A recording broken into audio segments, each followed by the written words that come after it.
Smart meter হইতে সাবধান। কেন বলছি?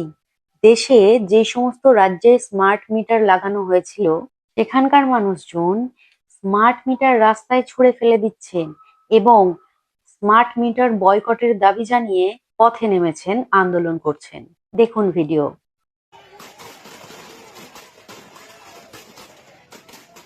बंद मीटर है।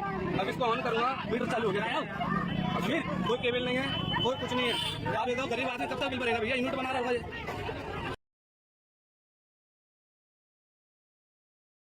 এবার দেখুন স্মার্ট মিটার বসানো নিয়ে রাজ্যের মুখ্যমন্ত্রী কি বলছেন। নির্দিষ্ট রোজগারের ভিত্তিতে যে পরিবারগুলো চলে এদেরকে শেষ করার জন্য স্মার্ট মিটার জোর করে লাগাচ্ছেন।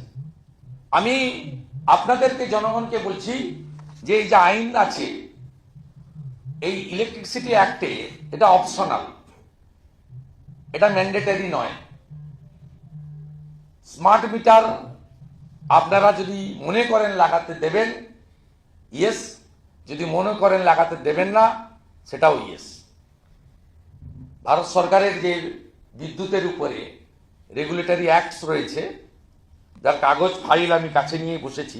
তিনি বললেন, ইলেকট্রিসিটির আইন অনুযায়ী কোথাও বলা নেই গ্রাহকদের বাধ্যতামূলক স্মার্ট মিটার বসাতেই হবে। এর মানে হলো যারা স্বেচ্ছায় স্মার্ট মিটার বসাতে ইচ্ছুক তারা বসাবেন, যারা ইচ্ছুক নন তাদের ওপর সরকার কোনোভাবে জোর করতে পারে না। এ বিষয়ে সরকার কাউকেই বাধ্য করতে পারে না। আশা করি মুখ্যমন্ত্রী তার নিজের কথা রাখবেন। তাহলে এবার শুনুন কেন্দ্রীয় বিদ্যুৎ মন্ত্রী मनोहर लाल खट्टर महाशय की बोलছেন। उसके अंदर सबसे बड़ी बात है कि लोगों के घरों में स्मार्ट मीटर्स ये लगना शुरू हो जाए। तो स्मार्ट मीटर्स को लगने की प्रक्रिया ये जुलाई से शुरू हो जाएगी और बहुत जल्दी लगभग 2 करोड़ मीटर्स के लगने की बात है। तो स्मार्ट मीटर सब जगह लगेंगे। सेकंड फेज में उन स्मार्ट मीटर्स को प्रीपेड स्मार्ट मीटर्स ये फेजेज में किया जाएगा। শুনলেন তো, জুলাই থেকে শুরু হয়ে যাবে স্মার্ট মিটার বসানোর কাজ।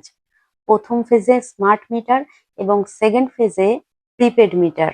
মানে বুঝতে পারছেন তো ভিডিওর প্রথমে দেখানো আন্দোলনগুলি কেন হচ্ছিল, দেশ জুড়ে স্মার্ট মিটার বয়কটের ডাক কেন দেওয়া হয়েছে। এটা বসানোর পরে আগে যেই পরিমাণ বিল আসতো সেই বিলের পরিমাণ কমেনি, বরং বেড়ে গেছে। ভীষণ দুর্গতি ভোগ করতে হচ্ছে স্মার্ট মিটার বসানো গ্রাহকদের। আর যদি প্রিপেড মিটার বসে যায় তাহলে দুর্গতির শেষ নেই। তবে এটাই বলার জোরপূর্বক যেন কিছু না হয়। যারা ইচ্ছুক তারা স্মার্ট মিটার বসাবেন, যারা ইচ্ছুক নয় তাদের উপর যেন জোর করা না হয় বা তাদেরকে বাধ্য করা না হয়। ভিডিওটি সর্বসাধারণের সুবিধার জন্য অবশ্যই শেয়ার করবেন আর কমেন্টে অবশ্যই জানান আপনি কি স্মার্ট মিটারের পক্ষে নাকি বিপক্ষে।